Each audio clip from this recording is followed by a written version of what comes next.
This is RuggaMatrix International, the world's leading independent rugby podcast, quoted more than anyone else. It's no wonder that our major partner is Strike, Australia's leading provider of Bluetooth car kits, so you can stay safe in your car and avoid hefty fines. So go hands-free with Strike. Enter the code RuggaMatrix and you'll get 10% off. Go to strike.com.au to get your discount. RuggaMatrix also brought to you by mybean.com.au. We sell at roasters' prices. Let's get it on. Hello and welcome to RuggaMatrix International, episode 196, the Journos. Yes, I'm here with my co-host Mark Cashman, and Cash Cow, we're here at a special occasion. Talk us through it. Well, we're here at we're actually on the road, Bronk, as a lot of people can see. Yeah. This is not the studio. This is not the studio. So this is at the SCG, the Sydney Cricket Ground. Yes, we're up there on the second level, and we're at the relaunch of what is now called the Australian Rugby Media Association, Bronk, and that's a collection of journos from numerous arms of the media, and they've got one thing in common, and that's the game of rugby. All right, we're coming to you after the Super Rugby final. Congratulations to the Waratahs. 1-point victory over the Crusaders at ANZ Stadium.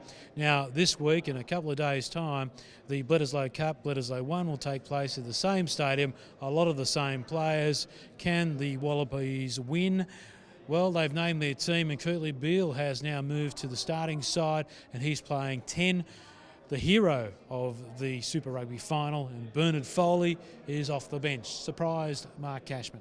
Yes, certainly, Bronk. There's a lot of factors to this. I thought Bernard was playing very, very well, and where they have shortchanged themselves a little bit is in the goal kicking department. I think who's going to take the kicks on the weekend? We'll just have to see. But I can see Ewan's logic in doing this. He's always been a man of trying something different to get a different result, and I think if he went in with the same people, he may well have got the same result against the All Blacks, and that's been a loss more than most times in recent times. Caught up with Ewan McKenzie last night, doing a story for 7 News for Friday night, so make sure you tune in. Took 37 minutes to get it down to a minute and a half on Friday. So there's How many grunts were in that? Yeah, it was more grunts from me when the battery ran out from my cameraman, Greg Parker. But we got a pretty good story in the end, and you'll see it on Friday night on 7 News in Australia. Have a look online if you miss it as well. But it will be the final preview to the Test match a day out from the game, which I believe is a make-or-break game for Australia, because if Australia don't win this first game, then they can't win in New Zealand. I just cannot see it happening. Eden Park is just like running uphill. We just can't win there. So we have to win this first game. Maybe we can win in New Zealand if we win the first game. Who knows? But it is going to be an interesting outcome, because Australia will play a different game plan. It's a test match, so it's different to Super Rugby, obviously. But a lot of those New South Wales players will have enormous confidence playing against the Kiwis. On the other side of the coin, though, a lot of those Kiwis, including Richie McCaw, will be absolutely filthy and pumped up to avenge their loss in the final. I think you're absolutely right on that front, Bronk, and I think Adam Ashley Cooper backed you up by saying that if we don't win this game, if the Wallabies don't win this game, they'll be pushing that proverbial up the hill come the games in New Zealand, and also the return Bledisloe in Brisbane. So, yeah, listen, it's a tough ask. We just have to win, have to get it done. All right, well, Kesho, we'll check in with some of the other journos here and get their opinions on Bledisloe 1. With me, I've got Fox Sports' Sean Maloney. It's been a big day for him. He's emceed every function going around in Sydney today, from the launch of the National Rugby Championship through to Build Corp, and listen, he was just dirty that I had something to say here at the relaunch of the Australian Rugby Media Association. Big day, mate. Big day, Cash Cow, and we can work on some of your bits and pieces, but you're almost there. After 7 long years, you're almost there. But how good tonight, eh? We're the Australian Rugby Media Association Awards, which you've kicked off. This is fantastic. Robinson, Growden, Clark, some of the big names in the industry here. And Juro Sen as well. All part of the action. It's been a lot of fun. No, it has been a great day. But, mate, let's talk about Bledisloe on the weekend. Can we do it? Have we got the right team? Is Kurtley Beale the number 10 that we need to have? 9 to 5, Monday to Friday. You work on your physique in the gym. I work in TV, as does Journos. And I'm guessing that you and Mackenzie has a fair idea as to what the All Blacks will offer up. So I'm happy to run with him on this one. And if he thinks Kirtley can get it done, I'm happy to go with him. I think we get it done as well. The back end of those 80 minutes, it's going to be an awesome game. But this has to be the time, surely, Cash Cow. Well, Adam Ashley Cooper said that if they don't get it done on Saturday, they're not going to get it done this year, and I think that may well stall the revival of Australian rugby, perhaps. Oh, baby, it'll be so massive. You've got the Tars coming off the win. Everyone's just feeling the love at the moment for rugby in Australia, and that will just cap it right off. I am riding them with every little bit. Wouldn't you love Ben Robinson in there, the cat? One of my heroes. Like he does have something to offer. The cat. Oh, I feel for the cat. He's not in the mix, and instead we've got a couple of the other big boppers going around. I think they'll be good also. But I do feel for Benny Robinson. I thought he might have snuck in off the back of the injury to Scotty Seo. But he'll be cheering on. He's a good team man, Cash Cow, the cat. You know that, and he'll be revving them home, as will you. Listen, that's absolutely right, Shawnee. What are your feelings about the influence of the Tars having on this particular squad? It's good to see quite a number of the Tars getting good run. 100%, and you've got to think. I mean, you've got to think. You take on the Crusaders and you get the wood over them. And it would be across any other sport if you played match play golf against a guy one week and then played him at another course another week. You're going to back yourself because you've already rolled them on the first occasion. That surely has to come through in the mindset, and we've seen so many of them go around the other week in that Super Rugby winning final. I just got a good vibe, got a good feel about it. Refereeing's always critical in these games. And Yarko Pepper, how do you reckon he's going to go? Who's going to get to him first, us or them? The Pied Piper. Yes. Look, his form's not good, let's be honest, in terms of Aussie-New Zealand games. We're going to look back to Wellington last year where he butchered the game, the Yark man. But he's a good ref, he really is, and I just hope he's learnt from that. And we just don't play carte blanche on, is that the right term, carte blanche? Yes. I'm not sure, Bronk will have an opinion on that, but anyway, that's on some of the All Blacks indiscretions, because if he referees it the way he did against the All Blacks last year in Wellington, we'll get crucified again. But if he does it the right way, which he can, because he's a great ref, I think we're in with a real shot. Cliffy Palu, absolutely huge Super Rugby season. Fantastic semi-final, fantastic final. He's obviously going to be a major player on Saturday night. I look at Cliffy Palu now compared to a few years ago. It's like looking at Journos now against a couple of years ago. Slim, fit, big engine, ready to roll. And his match up against Kieran Reid, no doubt, will. I think that might even decide the match, Cash Cow. Well, that's true. The comparison to Journos is right on a number of levels, but Cliff is a lot more humble than Journos, as you know. Well, yes, that, and also Cliffy has a whole lot more hair. Enough said. Thanks, Shawnee. Always a pleasure, Cash Cow.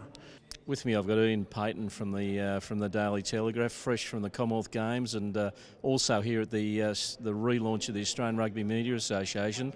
Payto, we got it in us to win this game on Saturday night. Yeah, I think so. I think you've got to be careful about being too optimistic. This is sort of one of the great All Black teams. They've lost one game since the start of the 2011 World Cup. So, yeah, the signs are positive, but, you always want to stay grounded against a Kiwi team that, what are they going for, 18 wins in a row? Mate, I'd love to say yes, but I'll be pleasantly surprised at the end rather than expecting it. Yeah, let's go in with short expectations and over-deliver. Where do you think it's going to be won and lost? It's a bit of a cliche to say, but it's very much the tight five. I think we pretty much match the Kiwis in most other areas, back row, halves, outside backs, but just that experience in the tight five is a bit of a concern. You've got Sam Carter and playing his second test, Nathan Charles in his third or fourth, I think it is, and then it's that unknown factor in the front row, isn't it? Sikopi Kepu can play like a demon one day and then get pinged a couple of times in the next. So if we can hold up at the scrum, that'll go a long way to winning the game, basically. I think the scrum time. Yeah, absolutely. Lineouts as well. If you were selecting, would you have had Kurtley Beale at 10, or are you a Bernard Foley man? Yeah, I probably would have stuck with Foley. He hasn't done anything wrong, and I like the idea of him sort of taking on Growden as well, straightening up that attack. So, but this is the thing, Ewan sort of thinks that you've got to produce a grenade to beat the All Blacks, don't you? The great Crash Craddock said on TV last night, you can't sandpaper the All Blacks to death, but I guess the question is whether that grenade will blow up in the All Blacks trench or in our trench, so that's we'll wait and see, I suppose. Great words from the Crash, mate.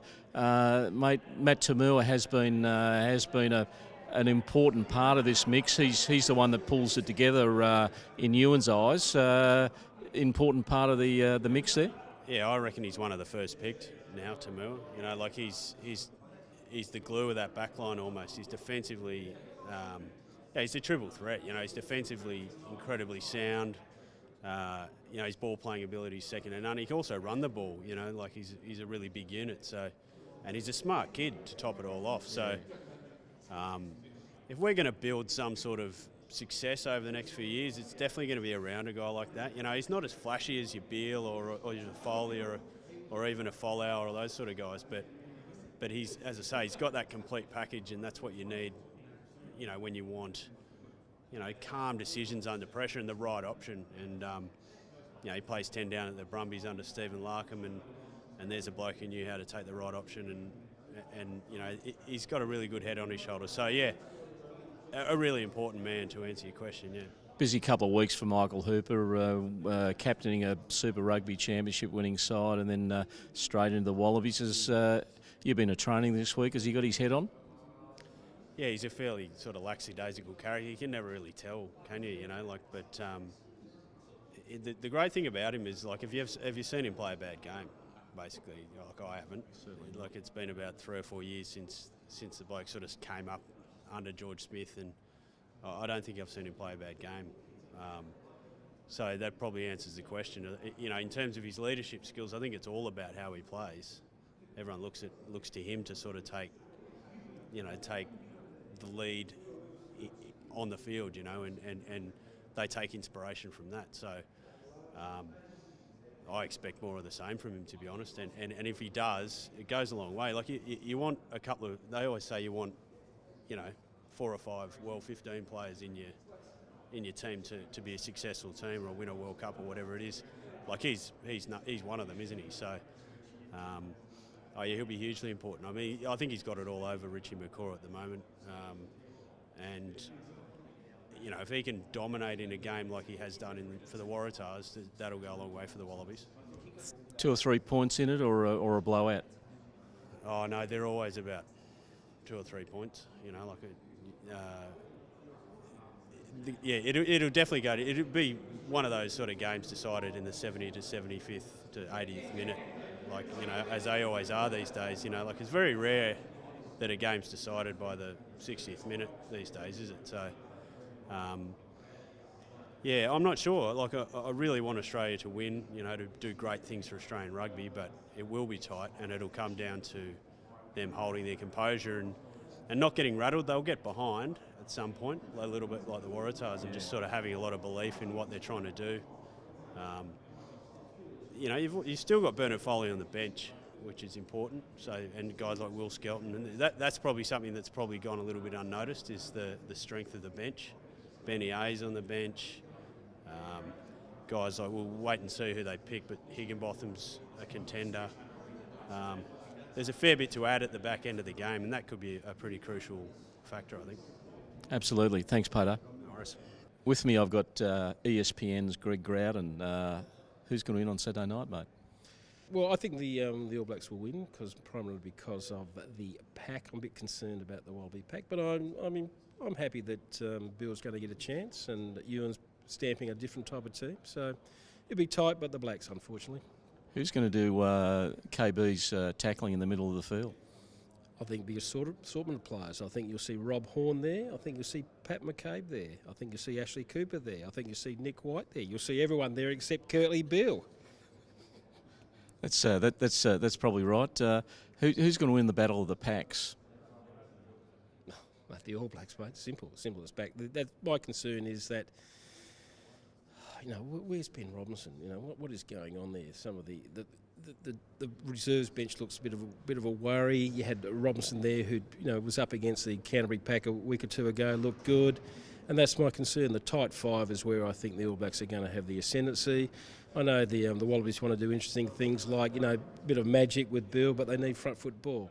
The Waratahs are able to do that because they got front foot ball. My worry is the Wallabies won't have that front foot ball. Earlier, Ian Payten from the telly said that he's a good judge.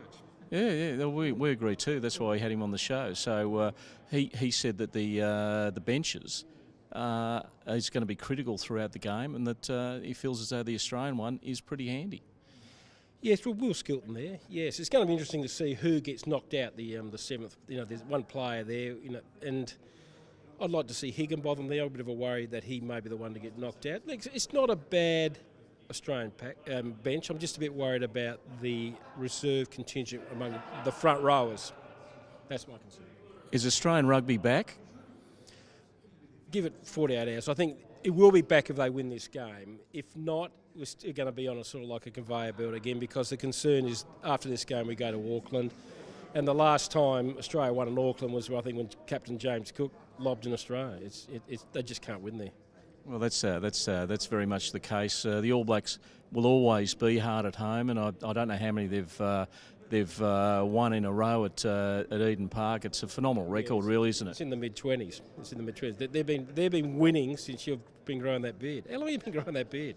Well, I think it's probably 6 months old. So I felt as though I need a bit of point of difference to Greg Clark, and I think I've achieved it.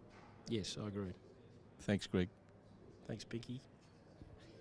With me, I've got Jamie Pandaram from the Daily Telly. Wallabies or All Blacks? All Blacks, unfortunately. They're just too good. They don't make any mistakes, and I think the Wallabies have probably still got another 4 or 5 games to go before they hit their straps. The Beale selection's been spoken about quite a lot this week. Are you a Beale man or a Foley man? I like the adventure that Mackenzie's taken with this. I think he realises that you've got to get out to a lead against the All Blacks. You're not going to win the game from behind. And Beale's a guy who can create early opportunities and put the Blacks' defence on the ropes. So I like the risk that he's taking with that selection. Foley's obviously a very solid player, but there's also a predictability that comes with that. And I think that as a general excitement for the fans and for the people watching at home, that's a really appealing thing to have Beale, Ashley Cooper and Folau on the field at the same time in the opening stanza. They're 3 guys that can cause a lot of havoc, as they've done for the Waratahs all year. And I think Mackenzie's really going for broke. Realises that he's got to get out to an early lead and sort of make hay at that early stage, because if they concede a couple of tries to the All Blacks early on, they're just not going to be able to claw them back. New Zealand's got too strong of a defence, and the masters at closing out games. So I think it's an appealing thing. I think it's a surprise. None of us expected it, and I like to see that. It's bringing a lot of excitement back to the team and how they might play. I'm a fan. I think I'm interested to see how it goes. Breakdown absolutely critical. Michael Hooper, has he got his head on this week after the heroics of the past couple of weeks with the Waratahs? Yeah, the thing that I like about Hooper is that he is becoming like Richie McCaw in that he doesn't have a bad game. So you can never go back through Richie McCaw's career and say that was a really terrible game, and Hooper's got that in him. So I don't think we have to worry too much about his temperament or how he's going to handle the occasion. He'll play well regardless of who it's against or what the occasion is. It's the guys around him. And Fardy's so critical in this whole piece of the puzzle, because I just think he gives that pack so much oomph. And I think, if they can work in tandem and free up Cliffy just to do his big runs, then they'll have a chance. Forwards win these things, Panda, as you know, but then the backs finish it off. Critical, the clash between the 2 packs, isn't it? Yeah, and that's where the All Blacks have the edge, and that's why I sort of see them winning this game, because the tight 5 of Australia is relatively inexperienced, and you look across that tight 5 of New Zealand, and they've won so many big games together and have got the job done. And Retallick and Whitelock, just in the second row, are absolute monsters, really phased, and they've brought a solidity to the line-out, which New Zealand, when they were losing games, it was an area of weakness for them, which no longer is. It's a strength. And so that's where I probably think this game will be won, and I see it sort of tilting towards New Zealand. On the Wallaby front, Nathan Charles, great story, cystic fibrosis sufferer, playing elite sport. It's a special time for him. It's Saturday night, isn't it? It's incredible. Not one other person on this planet has cystic fibrosis and is playing professional contact sport. So that tells you how tough mentally that Nathan Charles is to get to where he is. And if you think about throwing a two-test rookie in against the All Blacks, I mean, there's always going to be question marks, but I think Charles is one guy who you don't have to worry about in terms of his temperament and how he's going to handle the occasion. He's overcome some of the greatest obstacles, things that we would never, ordinarily handle ourselves to get to where he is. So I think if there's any ready replacement for the likes of Tatafu Polota and Stephen Moore, I think Charles is the one. And he's very early in his career. He'll learn a few lessons out of this game, no doubt. But from where he's come from, I don't think that the mental side of things and the frailty will be a factor for him because he's just so tough. You've been around the camp, the Wallaby camp this week. What's the mood like? Are they nervy? Are they are they on edge? I think so. They seem pretty confident, and I think there's a flow-on effect from the Waratahs winning the title. There's a lot of positivity around, and you've got guys now who have tasted success against the likes of McCaw, Reid, Carter, and that's a big factor. Mentally, to get over that hurdle. The Crusaders Tars rivalry has been a lot like the Wallabies All Blacks rivalry. They hadn't beaten them for a decade. They've finally done it in the biggest stage of all, and I think there's a big flow-on effect in terms of confidence to what the Wallabies think they can do, and also in the fact that the All Blacks have shown a couple of frailties earlier this year against England that could be exposed. You work for the Daily Telegraph, one of the major tabloid newspapers in Australia. Is rugby back? Because attention from the tellies a pretty good indication that the game is back.